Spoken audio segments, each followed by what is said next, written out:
Yo, this is Kalenna, and I'm chilling with YourMusicMyWorld.com. That shit is gonna keep going.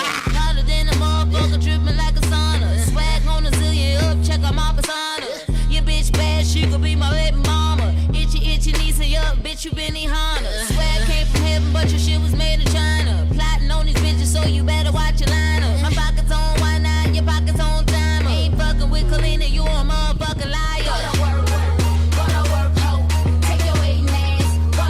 So you just put out your solo single, Go to Work. What was the story behind that song? You know what? Go to Work for me was a record that, it was kind of like my come to Jesus moment. You know what I'm saying? Like, I've always been a hard worker and just going real hard, but always pressed the people around me to kind of live up to the standard and the aesthetic of what, my dream is to be, and that's just like Puff One Day and, what like Jay-Z's doing and the Russell Simmons and, just some of the high-powered women in this business that making moves and doing things. So I said, you know what? People are spending too much time doing BS. You know what I'm saying? They're spending too much time on Facebook and spending too much time on Twitter. Like you go into studio sessions now, and I'm just saying, just for instance, you go into a studio session and the artist is on Twitter or on Facebook. Like I'm so captivated and caught up in my moment and my creative process that I don't have time for those things. And I just was like, I should do a song for the people that's out there grinding, that's getting it in, that don't have time to do extracurricular activities. But then at the same time, put it out too to say, for those people that are sitting there talking about people or, just going in on people for nothing, y'all not doing nothing. Go to work. Take your ass, go to work, so we all be on the same level. Because I know there's somebody that needs shoes in your house, or somebody that needs to go to college, or somebody that needs something, and there's people out here that are killing themselves. You know what I'm saying? Trying to just go to the next level. So that's how go to work came. Okay, yes, because I love the song. When I heard it, I was like, yes, Kalenna. I'm about to start saying that to all my haters. Go to work. Yeah, like, go to work. And it was just like, it didn't even come from a negative space. You know what I'm saying, baby? It came from like, like if you got like the real cool young auntie or big sister, and they like, yo, you worry about the wrong shit, bitch. Go to work. You know what I'm saying? That's all you got to do is go to work. That's all you got to do. You don't got to worry about anything else but what you're doing. And guess what? The fruits of your labor will show. It definitely does. So while promoting your new song, you had the campaign going around asking the question, "Who is Kalenna?" Why did you use that as kind of like your promotional tool to put out your new single? You know what? I thought it was like the dopest thing ever because being in a group with Puff and Dawn, Dawn had tried out, her Road to Redemption was tried out on TV. It was a reality show thing. So people saw her in a different light. They saw her struggle. They saw the things that she wanted. They saw her dreaming, and they saw an ending. They saw a result to what she was working for. And I think that it was, it's hard to relate to somebody that you don't see the struggle, you don't know anything about. You know what I'm saying? You don't know my story from Adam. And then, of course, working, alongside Diddy, he is who he is. So everybody knows his story as well. And at first, I'm not going to lie, it was weird. It wasn't intimidating, but it was weird. Because it was like, hold on, I'm coming from, writing all of these great records for Aretha Franklin and Fantasia and 3 6 Mafia and, going in with Black Eyed Peas, just doing all of these great records, Rodney Jerkins, and just great people, knowing the industry from a whole different side. But now it's like, okay, I'm an artist like I've always wanted to be. And so nobody knows me, which was great, actually, in the long run, because it was like, I could use this coming out of Dirty Money, which is a great platform. Thank God for Puff for believing in me and giving me the opportunity. And it was like, I'm going to run with this because that's what he did. He said, I'm going to let the world see you. I'm going to bring you out with me and let the world see you. And they're going to ask, who is Kalenna? And it was up to me to keep it going. And I started asking myself, like, well, who am I? You know what I'm saying? Along with everybody else. And so I said, well, why don't I just put it out there? And I have my friends do a really dope documentary that's coming out on me. And just to see, all of the people that I still talk to from high school and my teachers and, people that I've met on trains and buses and planes, like just, keep in contact through email or whatever and asking them, well, who is Kalenna to you? What was your first impression when you met me? What do you think about my music? And that was the question I was asking them. And it was from a very sincere place because I wanted to know from a very humble, non conventional answer. And the beautiful thing was the answer that I got was amazing. And I want the world to know who I am, but I want them to say for themselves who I am. I don't get up in the morning and put on a costume and, try to be who I am. I came out Kalenna, and so I want them to know that it's real. Okay, that's what's up. Yes, I remember when I went to the when Diddy Dirty Money came to Atlantic City, and P. Diddy said that you were from Philly, and like that's close to me because I'm from Trenton, New Jersey. And when I found that out, I was like, all day. I was like, yes, Kalenna better rap. All day, we family. You know what I'm saying? And that's the thing right there. There's not a lot of us coming from where we come from, and now I know that.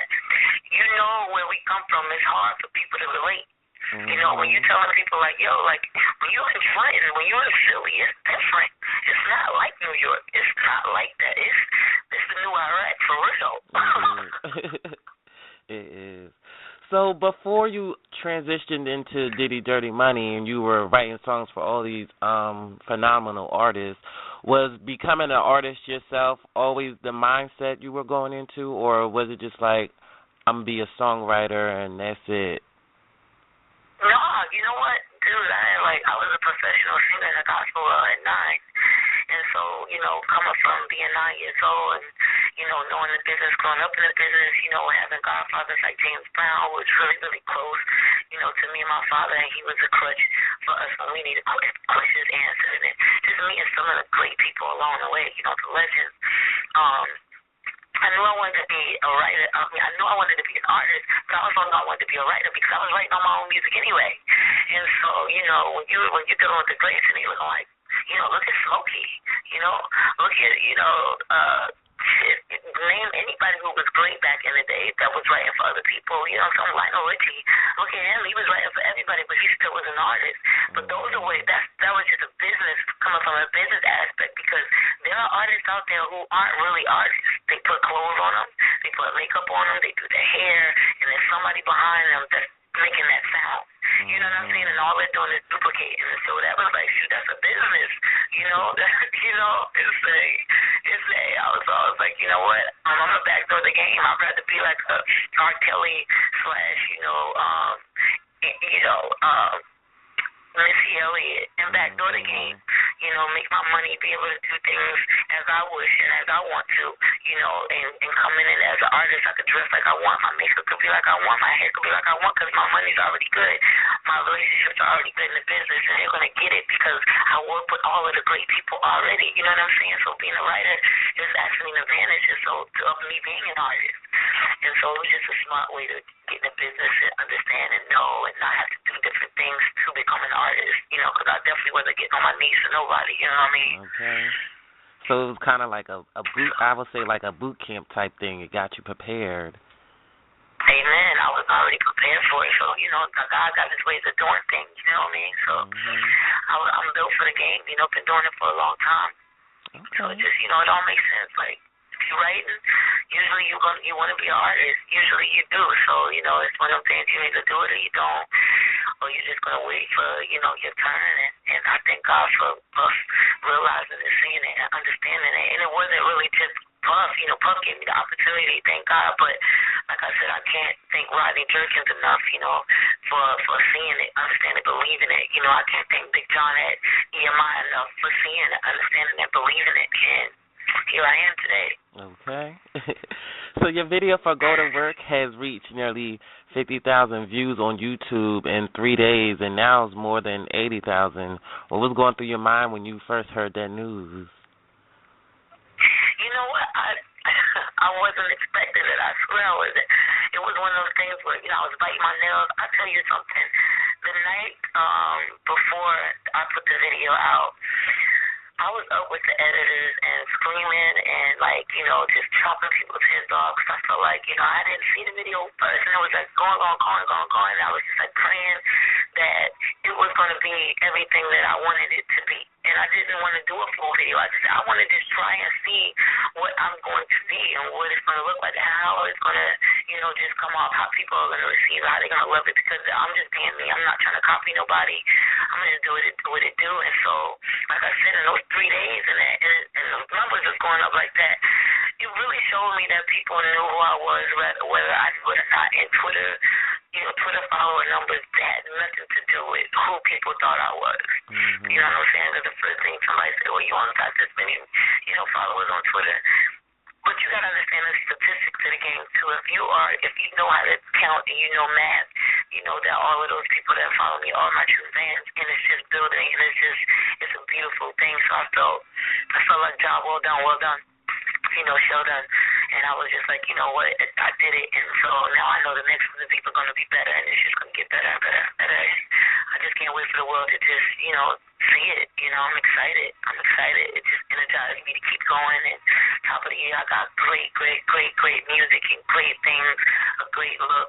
It's just amazing. It's going to be fresh. It's new. You guys are going to be excited, so be ready for 2012, because I'm going super, uber hard. I'm so excited because when I saw the video, I was just like, yes, like this is finally like an artist that's doing something different, and it's just like it just bring me back to them days when Missy Elliott used to put out videos, and it just be so creative and just out the box. It was just like a refreshing moment. Like I loved the video. Thank you so much. It means a lot because when you can do something, my thing was like Puff always taught me. If you can do something with the shoestring, then when you get the money, what you can do. You know what I'm saying? When you get the real, the closet full of shoes with the shoestring, then you're going to be able to do so much more with it. So that was just like, shit out the closet. It was crazy because the girls, they were dancing in painter suits. We took them and pre-painted those. You know what I'm saying? And then it was just about the editing and sitting there and being meticulous about everything. I mean, it was an amazing process to bring everybody together and to see it go down in such and it come out so dope. You know what I mean? Mm-hmm. Okay. So when your video for Go to Work got released, a lot of people were saying like how it was kind of like had that Missy Elliott influence type vibe. Did you agree with that? As it should. She's a legend. She definitely deserves her right. She deserves her just due. And if that's who they compared it to, then I guess what? Clap for her because she is amazing.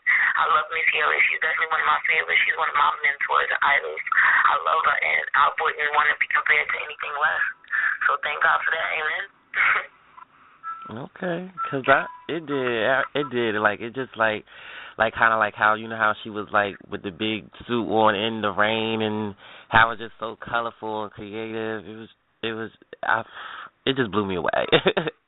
I'm at a loss for words. You know what you needed, and that's what it is, and that's what's missing. And, the thing is, it's like it definitely the change of the cards, but at the end of the day, just like it was a Gandhi and a Mother Teresa, there was Jesus, and I don't mean to compare like that. Jesus is who he is. I never get into religion as such, but I am a Christian. But what I am going to say, there are people that strive to be as such. You know what I mean? And so when you're compared to someone like Missy Elliott, who has broke down barriers and changed the face of music, then all I can say is I'm flattered and I'm honored to be compared to such a wonderful, wonderful person. I think she's amazing. I can't wait for us to work together, you know what I'm saying? Because, you meet people that have kindred spirits, and I just think I happen to come from the same planet she comes from, me, her, Michael Jackson, R. Kelly, it's a couple of places I can definitely compare it to. And Michael, he was just definitely from a different county from our planet. He had a county of his own. But when it comes to just understanding what music does and being able to speak to the music, when that music come on, you already know visually, already know the verbiage that you're going to put on the record, and it all makes sense from melody to verbiage to the picture, and you're onto something, and I just feel honored to be compared to her. And I don't think that she'll be the last I'll be compared to, because everybody finds somebody to attach something to. Mm-hmm. You know what I mean? And I can't ask to be attached to anybody greater.